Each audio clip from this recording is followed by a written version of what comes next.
बरखा रानी जरा जम के बरसो, झिम झिम के गीत सावन गाए। सावन आया है, याद पिया की आने लगी, झिम झिम सी बरसातों में। और सावन की इस रिमझिम में पिया को याद आती है प्रेयसी। नहीं नहीं नहीं नहीं, इंडियन पिया को कुछ और ही याद आता है। इंडियन पिया को याद आती है पड़ोसन के भेजे हुए गर्मा गर्म पकौड़ों की। आलू पकौड़ा, अंडा पकौड़ा, पनीर पकौड़ा, कीमा पकौड़ा, गोभी पकौड़ा, पालक पकौड़ा, एक और पालक पकौड़ा, प्याज पकौड़ा, बैंगन पकौड़ा और ये केले का पकौड़ा, मिर्च पकौड़ा। आइए बनाते हैं इन सबको। चाहिए आपको बेसन 200 ग्राम, जो मेजरमेंट में है 4 कप के बराबर। इसके साथ आपको चाहिए 1 चम्मच नमक, टीस्पून, चम्मच का मतलब टीस्पून, और ये चाहिए 1 चम्मच पिसी हुई लाल मिर्च। बढ़िया क्वालिटी की चाट मसाला घर का बना हुआ हो तो मज़ा ही आ जाएगा। लहसुन अदरक का पेस्ट टोटली ऑप्शनल, आप चाहे यूज़ करें या ना यूज़ करें। 1 टीस्पून खाने वाला सोडा, 1.5 टीस्पून, 1.5 में तो नीचे बैठ जाएंगे सारे। बेसन घोलते हैं क्योंकि बेसन की तैयारी करना बहुत इंपॉर्टेंट है। क्या टेस्ट बनेगा पकौड़ों का, क्या टेक्सचर बनेगा, डिपेंड करता है बेसन पर। बेसन में आपने सारे के सारे मसाले डाले और थोड़ा सा पानी डालकर अब आपको इसको घुमा देना है।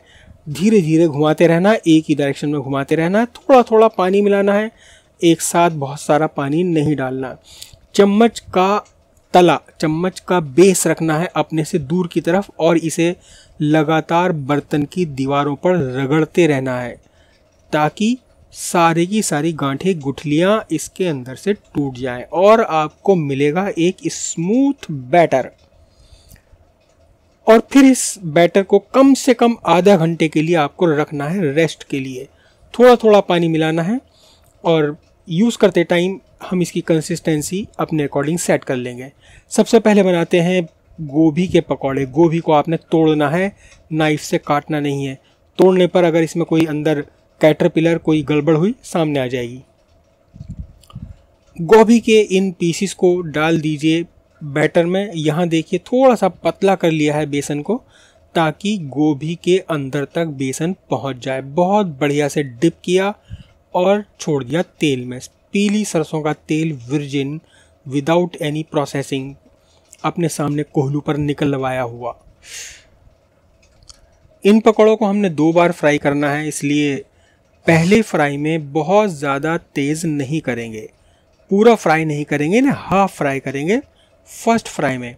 सेकंड फ्राई में फिर इन्हें फुल फ्राई कर देंगे, कंप्लीट फ्राई कर देंगे। उलट पुलट कर लीजिए अच्छे से ताकि दोनों तरफ बेसन पक जाए। और जब आपको लगे ये फ्राई होने वाले हैं तब आपने इन्हें निकाल लेना है।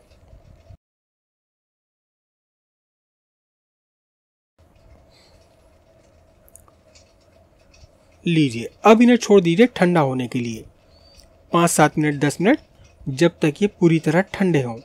गरम में काम नहीं करना और एक शार्प नाइफ से इसे स्लाइसिस में काट लीजिए। बड़ा पीस है तो 3-4 स्लाइस बना दीजिए, छोटा पीस है 2 स्लाइस बना लीजिए। शार्प नाइफ यूज़ कीजिए, देखने में चाहे वो बेकार हो, खुट्टल हो, लोकल हो, बकवास हो। ये देखिए हमारा नाइफ बहुत शार्प है, देखने में एकदम लोकल। थोड़ा सा भी अगर नाइफ आपका ख़राब होगा तो फिर ये तोड़ देगा, काटेगा नहीं, तोड़ देगा। अब ये कटे हुए गोभी को एक बार फिर से फ्राई करना है हाई फ्लेम में और बहुत जल्दी से फ्राई करना है, सुनहरा होने तक, सुनहरा और क्रिस्पी होने तक। इससे 2 फायदे हैं, बेसन एकदम क्रिस्पी हो जाता है और अगर कुछ कच्चापन रह गया गोभी में वो भी पूरी तरह से गोभी पक जाया करती है। गोभी के पकौड़े का मज़ा ही तब है जब बेसन एकदम क्रिस्पी हो, करारा हो और गोभी एकदम सॉफ्ट रहे। वैसे भी पकौड़े खाए जाते हैं बरसात में और बरसात में क्रिस्पी क्रिस्पी खाने में ही मज़ा आता है। ढीला ढीला और सॉफ्ट सॉफ्ट पिलपिला सा कुछ भी अगर बन जाए वो टेस्ट नहीं देता बरसात में, बढ़िया ही नहीं लगता। बढ़िया लगता है बरसात में करारी चीज़ें। लीजिए गोभी पकौड़ा तैयार है। आप देख ही रहे हैं गोभी के अंदर छोटी से छोटी जगह पर भी बेसन पहुंच गया है। ऊपर का बेसन एकदम करारा क्रिस्पी सुनहरा और गोभी पूरी तरह से सॉफ्ट। मेरे मुंह में फिर से पानी आने लगा। कोई बात नहीं, फिर बनाएंगे। एडिटिंग करते हुए बार बार मन ललचाने लगता है इन्हें देख देख कर। अगला पकौड़े की तैयारी करते हैं। पालक पकौड़ा। छोटे पत्ते वाला पालक लेना है, फ्रेश पालक लेना है जिसका पत्ता तोड़ने पर चटक कर टूट जाए, कागज़ की तरह मुड़े ना। ये बैटर को थोड़ा सा इस बार पतला कर लिया है। अच्छे से आप डुबोइए पालक के पत्ते को, दोनों तरफ बैटर इसका लग जाना चाहिए, लेकिन बहुत मोटा नहीं लगना है, हल्का सा। ये देखिए आप पत्ते का हरापन भी दिखाई दे रहा है बेसन के पार।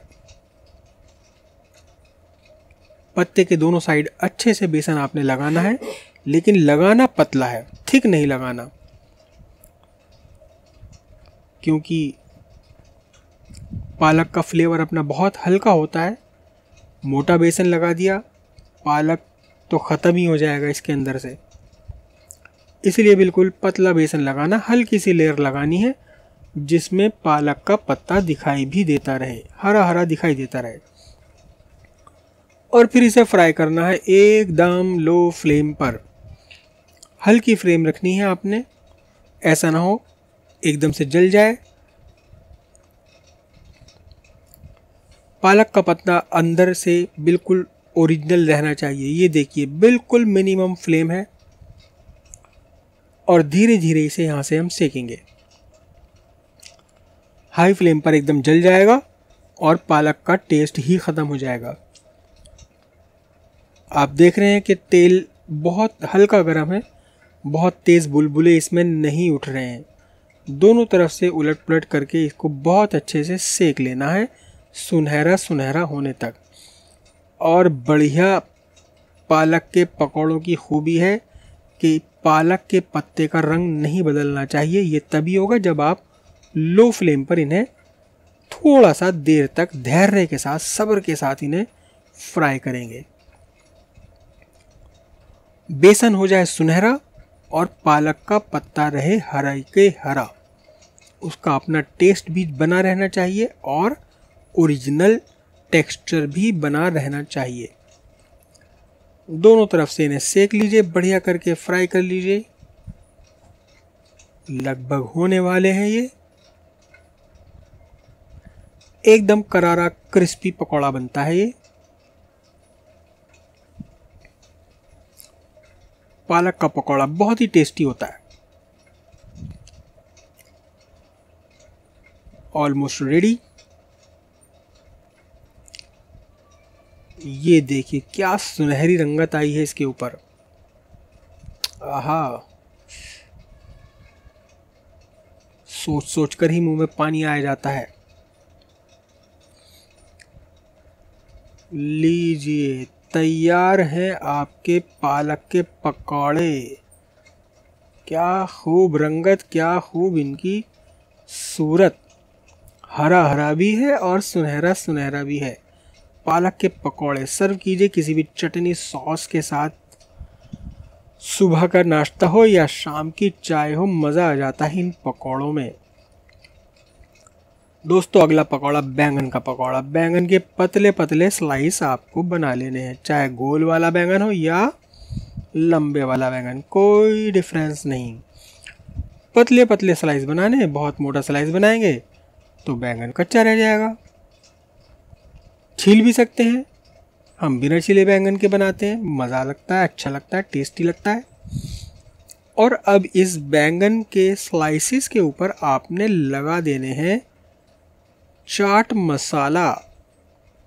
दूसरा ऑप्शन है, आप इसके ऊपर कोई सॉस भी लगा सकते हैं, चिली सॉस या टोमेटो सॉस या सोया सॉस। अगर सोया सॉस आप लगाएं तो बिल्कुल हल्की नहीं के बराबर, क्योंकि सोया का अपना बहुत स्ट्रॉन्ग टेस्ट होता है, वो बैंगन के टेस्ट को दबा देगा। हम यूज़ कर रहे हैं केवल चाट मसाला, घर का बना हुआ शुद्ध चाट मसाला।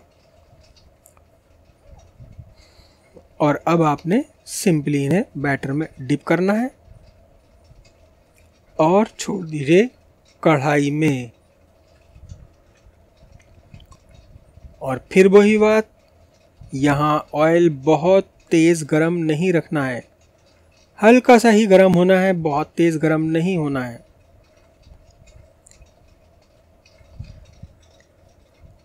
तेल अगर बहुत तेज़ गरम रहा आपका, तब अंदर से बैंगन कच्चा रह सकता है और ऊपर से ये फ्राई होता दिखाई देगा आपको।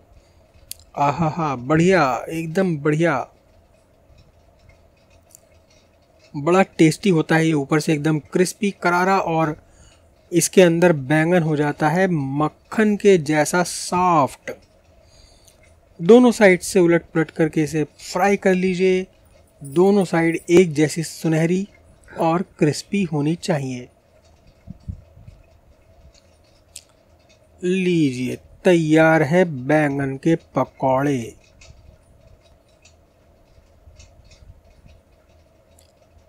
ऊपर से एकदम सुनहरे क्रिस्पी और अंदर से बैंगन एकदम सॉफ्ट मलाई के जैसा।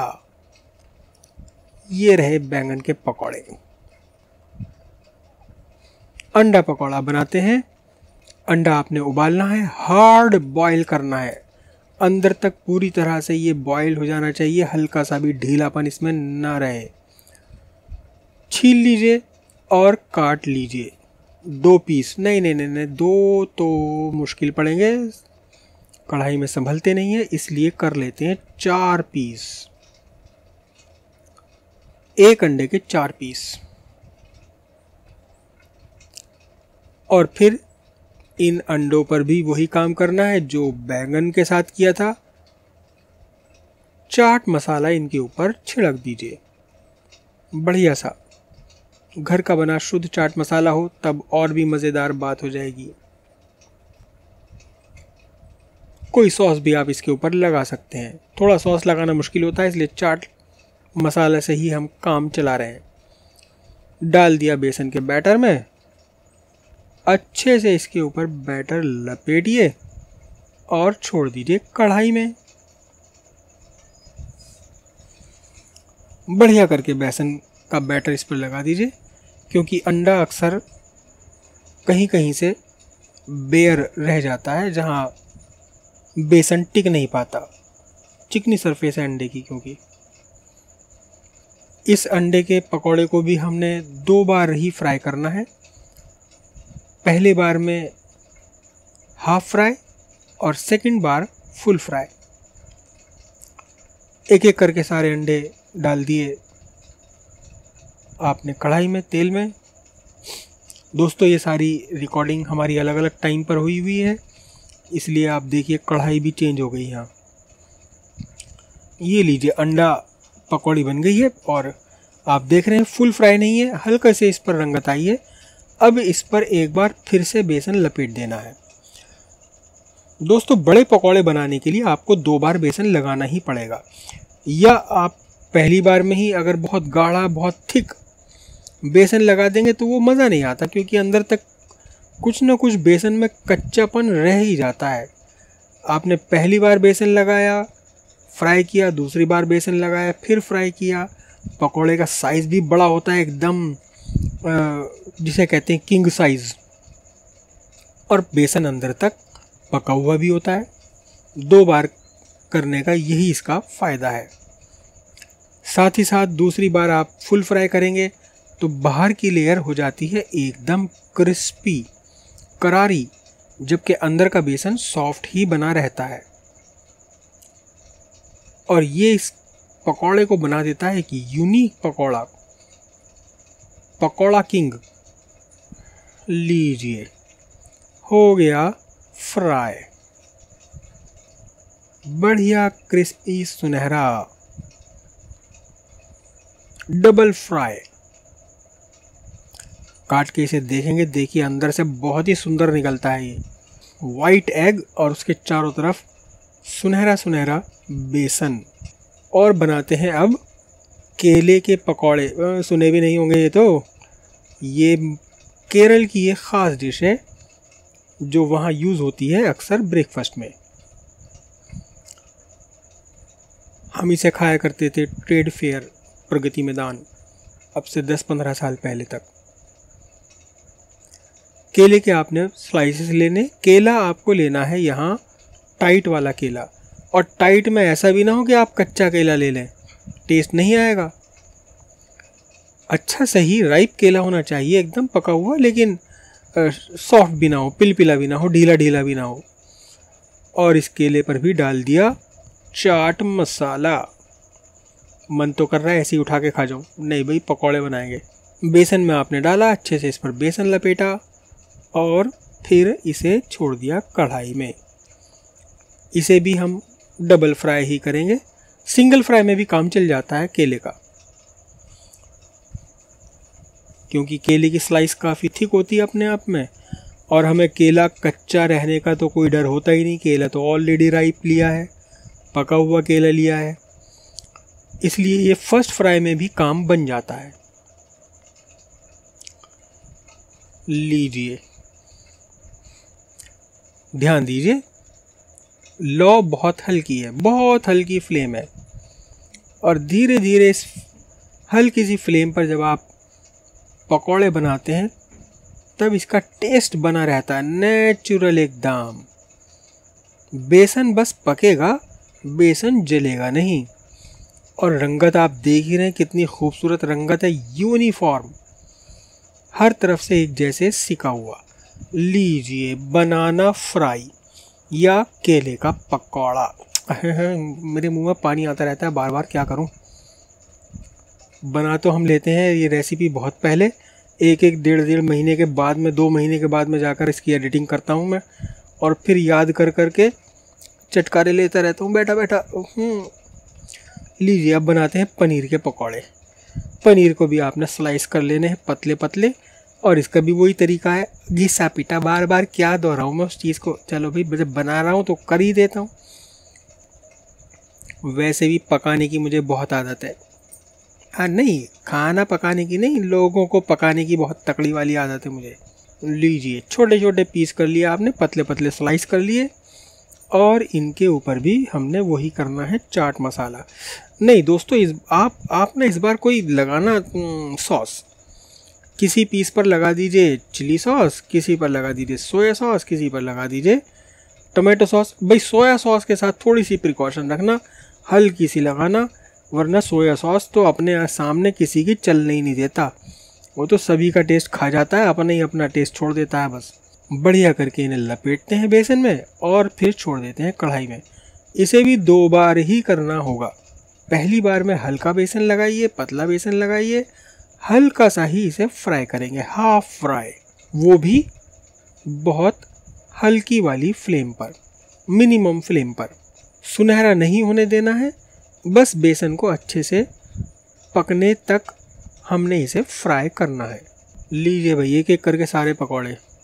भाई वीडियो लंबी हो गई बहुत सारी, पहले तो यही इरादा था कि हर पकौड़े की अगर अलग वीडियो बनाऊं, फिर सोचा कि अलग क्या क्या बनाऊंगा, कितनी वीडियो बनाऊंगा, इसलिए सारे पकौड़े एक ही वीडियो में डाल दिए। हाँ, कुछ पकौड़े बचे हैं जिसमें बेसन घोलते नहीं हैं, सूखे बेसन के पकौड़े बनते हैं, वो अगली वीडियो में जल्दी ही। रिकॉर्डिंग तो सारी कर रखी है, बस एडिटिंग करने की देर है। और देर तो एक्चुअली एडिटिंग करने में ही लगती है। कभी कभी तो कोई डिश इतनी सिंपल होती है कि उसे बनाने में लगते हैं घंटा, आधा घंटा, 1 घंटा, एडिटिंग करने में लग जाते हैं 4-4 घंटे। देखिए भाई, हाफ फ्राई, बिल्कुल भी सुनहरापन इन पर नहीं आया है। ये हो गए हमारे हाफ फ्राई पनीर पकौड़ा। एक बार फिर से इन्हें बेसन में डालिए, एक बार फिर से इनके ऊपर बेसन लपेटिए और फिर से तलाइए। लीजिए भाई, डबल फ्राई का एक बड़ा ही बहुत बढ़िया इफ़ेक्ट आता है। नहीं तो होता क्या है, पनीर के पकौड़े में बस पनीर ही पनीर होता है, बेसन का तो पता ही नहीं चलता कहीं। तो भैया ऐसा है, पनीर ही खा लो, बेसन ना बनाओ, पकौड़ा ना बनाओ। अब जब आपने डबल फ्राई कर दिया तो कहीं से भी बेसन अधूरा नहीं रहेगा, हर जगह पहुंच जाएगा बेसन, चारों तरफ लिपट जाएगा। अभी इसको काट के देखेंगे कितना प्यारा निकलता है अंदर से ये। और डबल फ्राई का सबसे बड़ा फ़ायदा, अंदर का बेसन कभी भी कच्चा नहीं रहेगा। कभी आपने देखा हो ना, अक्सर घर में बड़े लोग कहते हैं भाई कल शाम बहुत पकोड़े खा लिए, सारी रात परेशान रहे, नींद भी नहीं आई, पेट में गड़बड़ सी होती रही। अब वो पकोड़ों को दोष देते हैं, दोष होता है कच्चे बेसन का।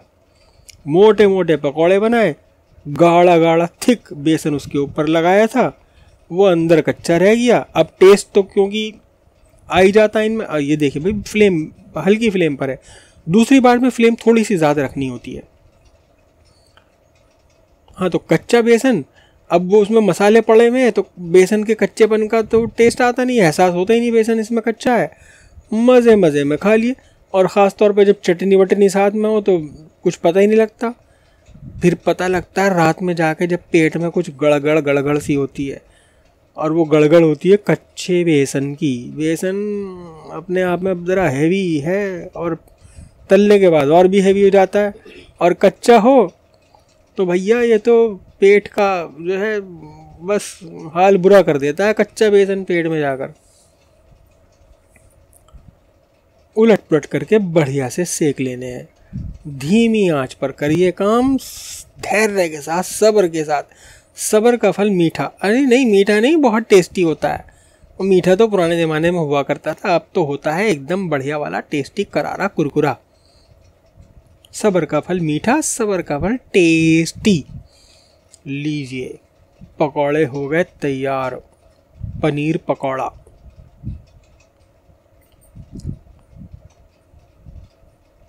देखकर ही लग रहा है ना मजेदार।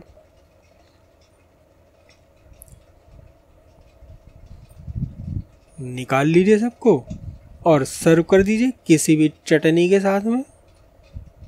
भाई चटनियों की भी रेसिपी बनाएंगे, एक चटनियों का एक पूरी वीडियो चटनियों की बना देंगे, तरह तरह की चटनियाँ।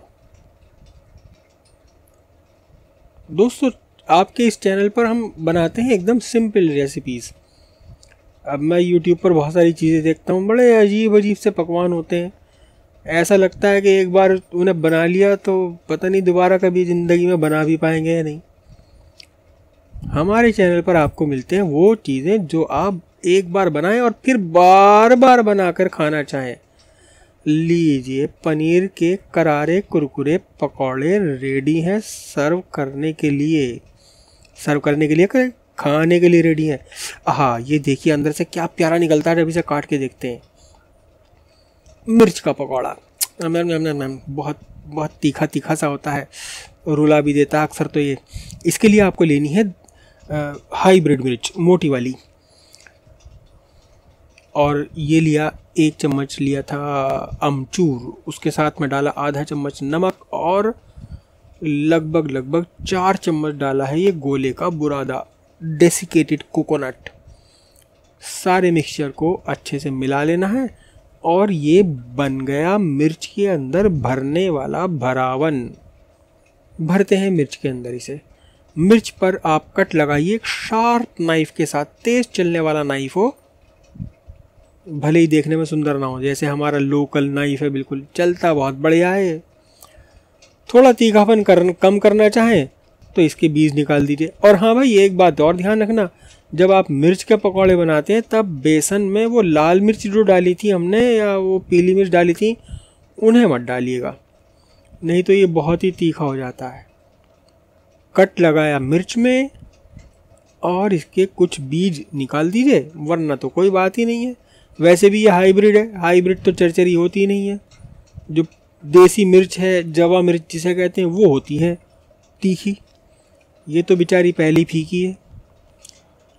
इसे भी 2 बार फ्राई करेंगे, मज़ा आ जाएगा इस वाली में। तो देखो भाई, ये लिया मिर्च और पूरी तरह से लपेटा बेसन, और लेके डाल दिया आपने, इसे छोड़ दिया अपने गरम गरम ऑयल में। और देखना भाई कितना अजीब सा काम होता है इसके साथ में, ऊपर से ये बेसन बह जाता है, एक तरफ से हरी मिर्च बाहर निकल जाती है। टिक ही नहीं पाता इस पर बेसन क्योंकि ये पहले ही चिकनी थी। निकाल लीजिए इसे हाफ फ्राई में। पूरी तरह सुनहरा नहीं होने देना है, हल्का सा ही होना है। और फिर पहले की तरह इसके ऊपर एक बार और बेसन लपेट दीजिए। डबल फ्राई का एक और फ़ायदा है, स्पेशली इस मिर्च के पकौड़े के साथ। मिर्च का तीखापन बहुत कम हो जाता है क्योंकि इसके ऊपर डबल बेसन लग गया। लीजिए डबल बेसन।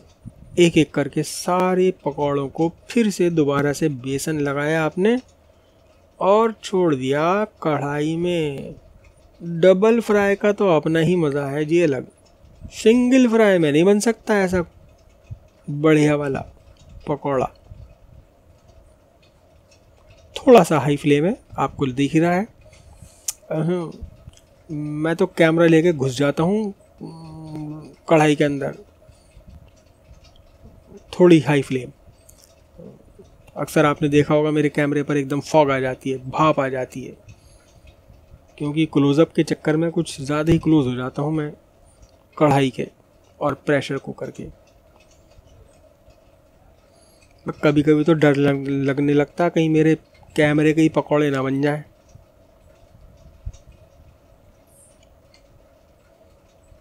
लीजिए हरी मिर्च के पकौड़े तैयार। वैसे भी इस टाइम बाहर हल्की सी बूंदाबांदी हो रही है। भाई खा तो नहीं रहा मैं अब, लेकिन देख तो रहा हूँ। लीजिए एकदम बढ़िया सुनहरे कुरकुरे मिर्च के पकौड़े तैयार। वीडियो काफ़ी लंबी हो गई भाई। अजी कोई बात नहीं, रेसिपी तो 10 आ गई इसके अंदर।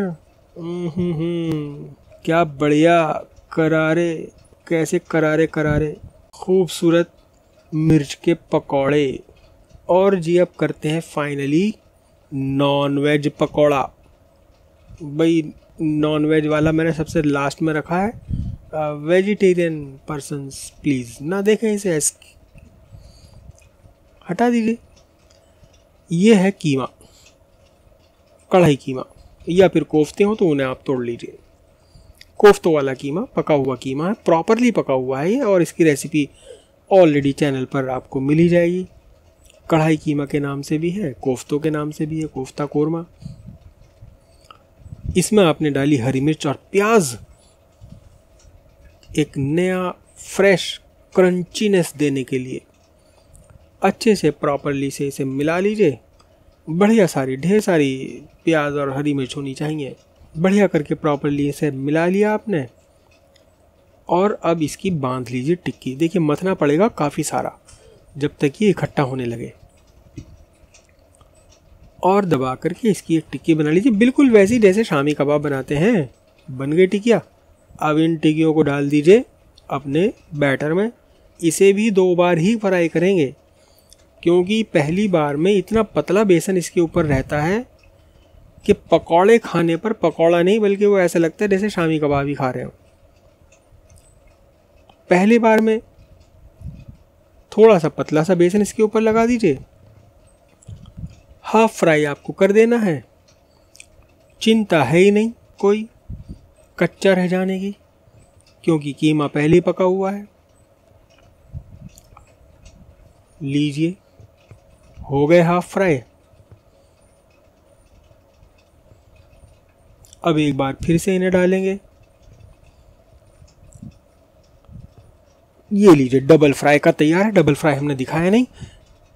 चैनल को लाइक कीजिए, सब्सक्राइब कीजिए और दोस्तों के साथ शेयर कीजिए। दोस्तों आपके लाइक करने, सब्सक्राइब करने पर कुछ भी नहीं खर्च होता। आपका कुछ भी खर्च नहीं होता, ना डेटा ना कोई पैसा, और हमें भी कुछ नहीं मिलता।